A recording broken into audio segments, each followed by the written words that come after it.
What's up, people? I am one of your hosts, Phoenix. And I am your other host, Titan.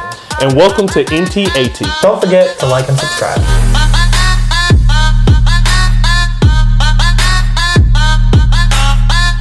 So today's topic, we're going to cover the Microsoft acquisition of Activision Blizzard and kind of the Sony drama that goes in between. Now, other sites have covered this to death over the past year. We're actually bringing a different perspective. We kind of want to talk about why it's important to have competition and where the competition between Microsoft and Sony kind of started, how the back and forth went, and why what's going on right now with the acquisition really matters. But before we get started, Titan, I kind of want you to give everybody at home just a small recap of what's been going on over the course of the past year. Okay, so in early January of 2022, Microsoft actually put in or announced that they were working on a deal with Activision Blizzard to acquire them for a massive $68.7 billion. That is the biggest deal in gaming history.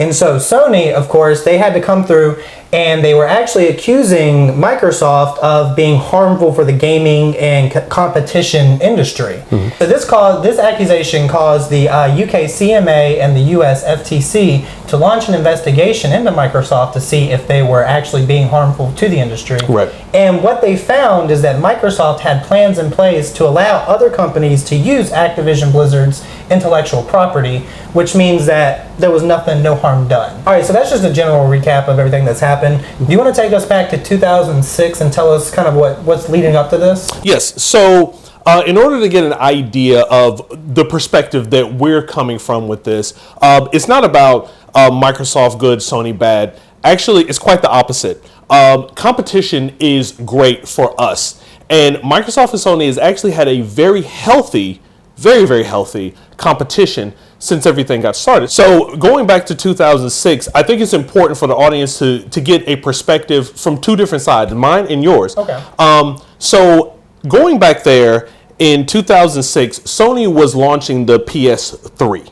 Okay. Now, prior to that, they were just coming off of a hugely successful campaign with the PlayStation 2. With the PS2 lifespan coming to an end, Microsoft had come into the console space with their Xbox, which was a very ambitious box, but it did not capture the world over. Okay. So in 2006, Sony then was launching their PlayStation 3. They did not see Microsoft as competition, so they came in with kind of this bravado of, we're the only ones in this space doing what we do, so we can kind of do what we want to do. Yeah. Microsoft had actually launched their second console the year before, in 2005, the Xbox 360. Okay. And it was actually at a decent price point.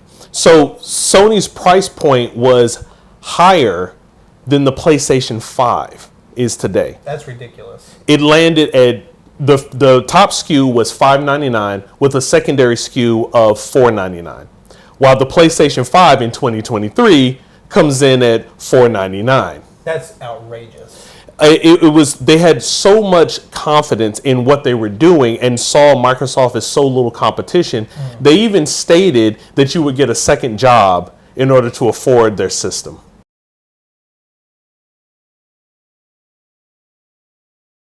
So on the other side, Microsoft took this opportunity to say, look, we didn't do well.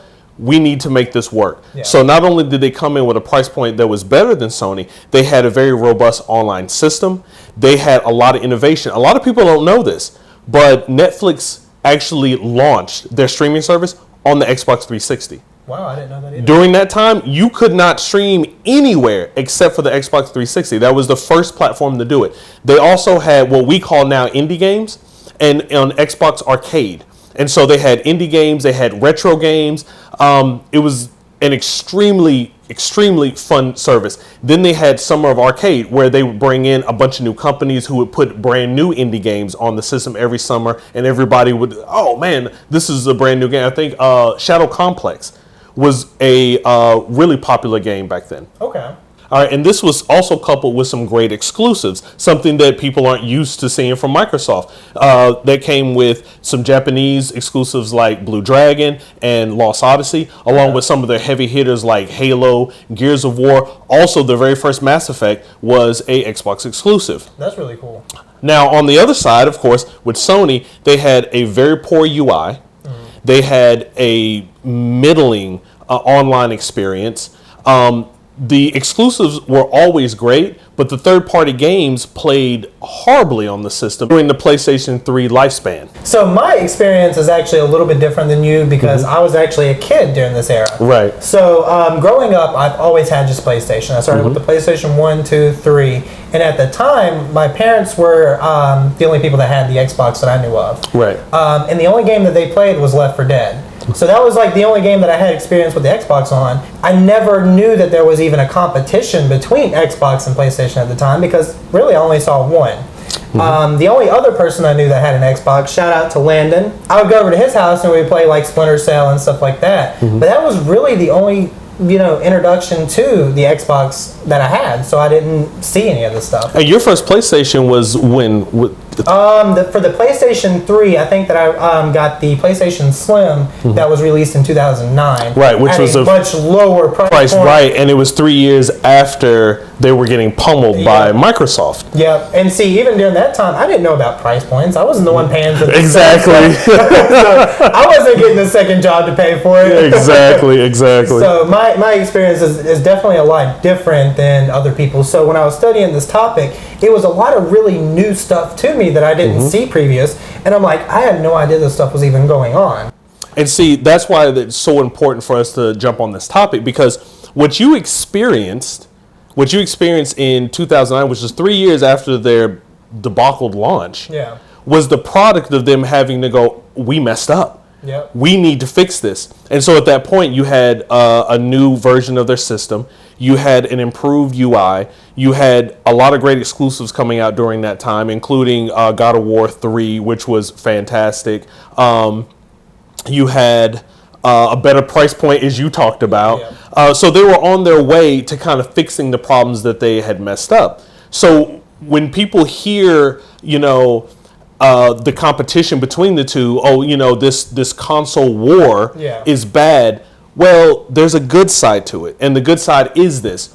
That is when one company gets down, the other one starts to come up, they need to flip the script. And that's exactly what they've done. So we're going to fast forward to 2013. Okay. When Microsoft decided, hey, we're going to give them our script, and we're going to take theirs. So Microsoft came in with the bravado that Sony came in 2006. Introducing Xbox One. TV experience. TV and movies. TV. Xbox. Watch TV. TV. TV. TV. TV. TV. Watch TV. TV. TV and TV remote. TV experience. TV. TV. TV. TV. Sports TV. TV. TV. Anybody? TV. TV. MTV. TV. TV. TV. TV. Xbox. Go home. TV. TV. TV. TV. And they were like, oh, we're the big dogs. Nobody can touch us. Let's just roll like this. And they started by having a price point of $100 more than what Sony was on their PlayStation 4. That was the first big mistake. Now, it was coupled with their paraphernalia, the Kinect. That was, if you don't know what the Kinect is, that was Microsoft's answer to the Wii U motion control. They also talk heavily about using DRM to prevent people from secondhand gaming. Which was their attempt to kind of cut out GameStop's, at the time, their used game market. So one of the funniest commercials that I remember seeing during that time, during that presentation, was Microsoft was talking about how in order for you to share a game, you would go through the system, link your system to another system, and then you had to make sure that both people have Xbox Live, and that you could only have so many people on your friends and family, and then they could use it for X amount of time, but if you were using it, they couldn't use it. And following that, Sony had the following commercial. This is how you share your games on PS4.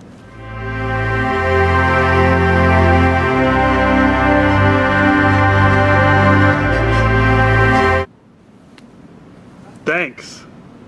PlayStation So there was actually an interview that was fantastic, at least from the standpoint if you're a Sony fan, where they were asking, hey, Microsoft, where they were talking to the chief of Microsoft, and they were like, your system is going to be always online. Now, this is during the time where internet, well, I mean, it's still not great across the country, but it was a lot less reliable than it is now, and that the Xbox One would be always online. And they were like, well, what do you do for the part of the country that really doesn't have internet like that? And they said, well, that's what the 360's for.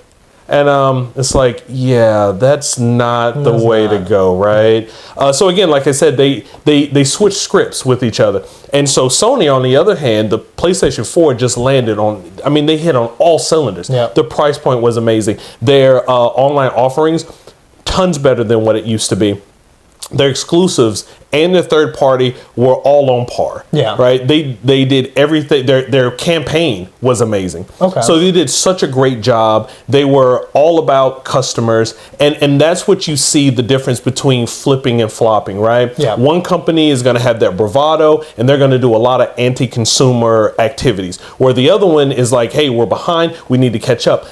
That's why it's so good for these things to happen. It seems like that's a bad thing, but no, it's actually a good thing because we're the ones that reap the benefit. Yeah. Because of those things happening in the PlayStation 4 era, the end of the PlayStation 3, we got The Last of Us.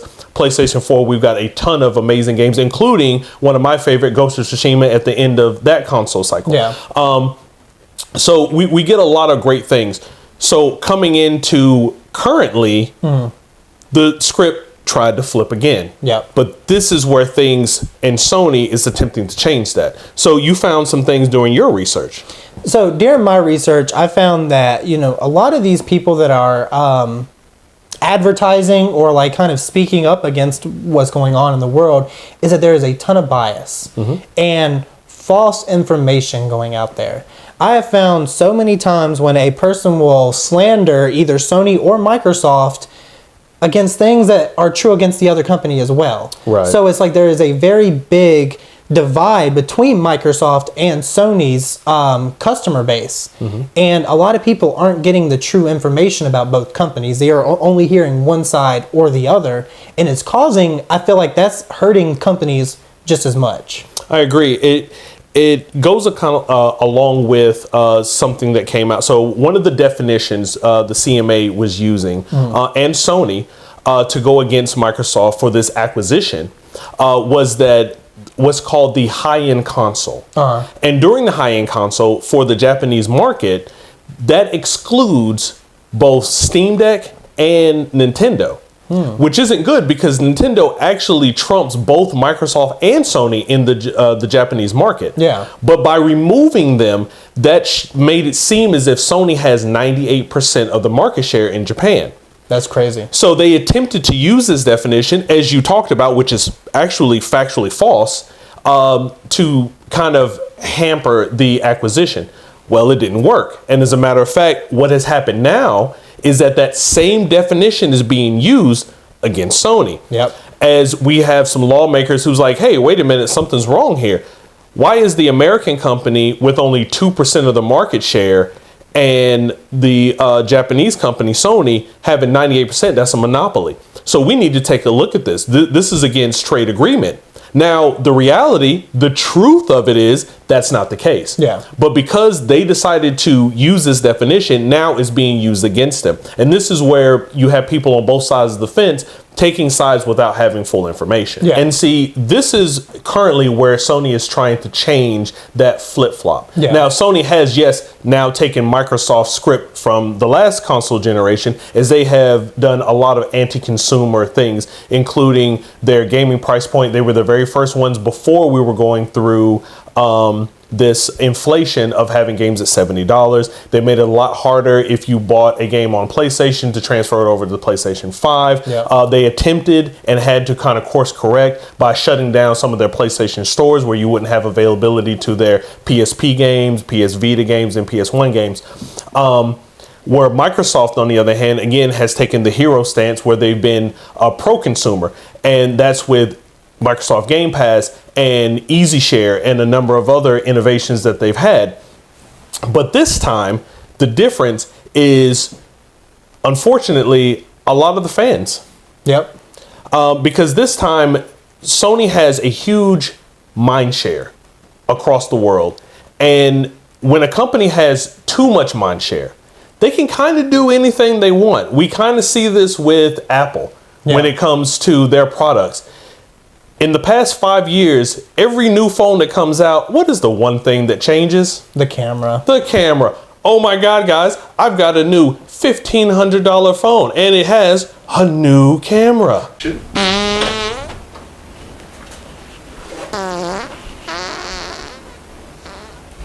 Hey, who's in there? Who's in there? I need in there really bad. Hang on, man. I'm trying to get out the iPhone 15, dude. It's too late. Oh, there's Venom 4. Oh, there it is. Yep. Whoa, for real? No way. That's sick.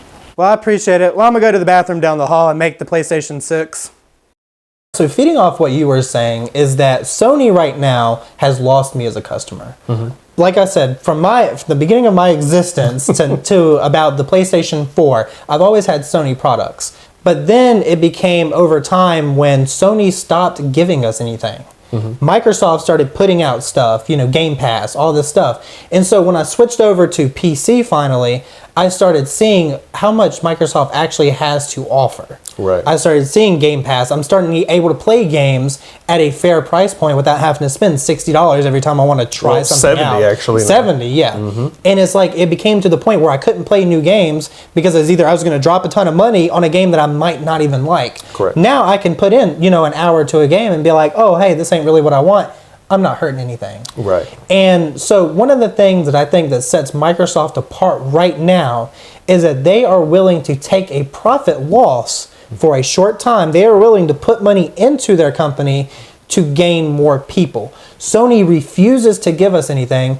Right now, they are not innovating anything. They are just pushing out crap and crap and crap down our throat, and we're not getting anything. Right. So I would rather just say, hey, I supported y'all, but now if this is what you're putting out, I'm just going to come over here for a cheaper price point too. Exactly. They are not willing to put anything else into their company. They're just like, oh, we're on top. Oh, we're on top, without actually having anything to show for it. Right. And actually, again, as a lot of people may see this as slander, as, us against Sony, it's not. It's actually, again, it can be a good thing. Yeah. Because as Microsoft is giving us more, as long as customers buy into it, that will push Sony to do more. And one of the evidence I kind of wanted to bring forth is just last year, Sony launched 2 of the best series that they have, both in the Horizon series and the God of War series.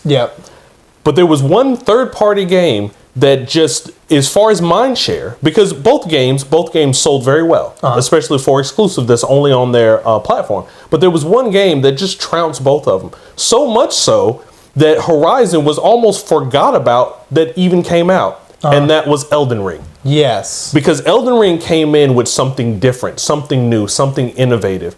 And people latch onto that because that's where we're at right now. We want to see something new, something different.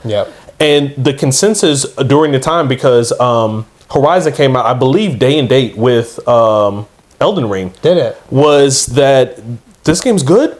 It's good, but it's more of what we've already had. It's more than it's the same open world. It's the same, you've got these same type of side missions, same type of stuff, All right, where Elden Ring was like, we're not going to hold your hand. We're going to put you in the world. We're going to let you explore and play the way you want to play. Horizon was like, hey, we're more of the same. Yeah. And after both of these games came out in February, during the fall when God of War came out, still hit as a very good game. Yeah. But when it was time to give out awards, guess who they decided this is still better? The best game ever. Elden Ring, exactly. And not to say that Sony's not going to have some bangers, right? There's still, we talked about last week, hey, Spider-Man, we can't wait for it. The Wolverine game, we can't wait for it. There are so many games, Sony exclusives that we can't wait for. But in order for a company to be pushed to innovate, to push to make better games, they have to be pushed by the consumer. Yeah, exactly. And because of a lot of this slander that we've had going around that you mentioned, a lot of this bias, you know, customers aren't looking towards Xbox. They're not looking towards PC. They're not looking towards, well, actually Nintendo kind of danced to the beat of their own drum. So we're not going to throw them in, but you get what I'm saying. Yeah. And this is why it's so important that we support PC, why we support Microsoft and the Xbox. Because when Sony is pushed, they innovate so well. They give us some of the best exclusives. And we don't want them to continue down this path of, hey, we're number one, we're going to stay number one, and we don't need to do anything for our customers because they're going to be here no matter what. Yeah. That becomes such a problem. And that's what we're seeing right now. And why the attacks on Microsoft is they're trying to acquire Blizzard, Activision Blizzard, why it's such a downer. I mean, as a company in lead, they have every right to try to push, but not in the way that they have. Yep. And it kind of goes back to what I was saying is that PlayStation was all I knew growing up. It's that when I finally did start to see the other stuff that was available, Sony didn't have anything to offer me that was new. And so that's why I was like, well, if, you know, I'm just going to be paying for the same thing that I had before, why don't I go look for something that has more to offer? Exactly. And, you know, that's where I'm at right now. Right. And I've always been the person to have every console. Dating back to the 360, I had a 360, I had a PlayStation, I had a Wii. I did not have a Wii U, but I did have a 3DS. I had a Xbox One, I had a PlayStation 4. PlayStation 4 is one of my favorite consoles. Yeah. And even now, I've got a Nintendo Switch. I have a Series X. I do not have a PlayStation 5 yet. I will get one this year, though. All right, guys, that's all we have for you today. That wraps up our story. So join us next Friday. We'll be there. You be there.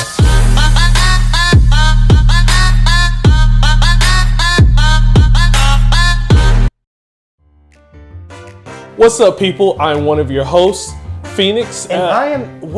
What is that smell? Titan, was that you? That wasn't me, I promise. That time it was not me. Oh my God, it smells like refurbished products. Yeah, dudes, that was me. I made the new MacBook. I think that was real. Hold on, I think that was real. Okay, you ready? All right, here we go. Trying to make the iPhone 15 with no charger. What can we do with DRM? Do you know what we can do DRM? What can you do? I like DRM. DRM. Time out. You said acquisition of Sony. Where Elden Ring was like, we're not gonna hold your hand. you still, because you still got the glaze. Oh, do I? Face you do.